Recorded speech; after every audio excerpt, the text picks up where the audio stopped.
Herkese merhaba arkadaşlar, kanalımıza hoş geldiniz. Sıkıyorsa boşat.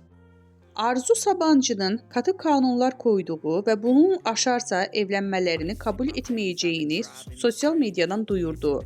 Hande Erçel müstakbel kaynanasına öyle bir cevap geldi ki, ünlü oyuncu Sabancı'nın yaparsan oğlumla evlenemezsin, evlenmiş olsam bile boşatırım diye haber yolladığı ilk kanunu önceden çiğnediği hem de ardından sosyal medyada ilan etti.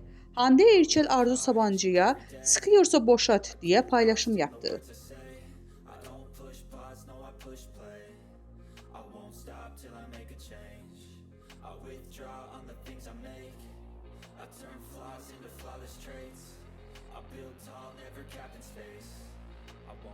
Till I hear him say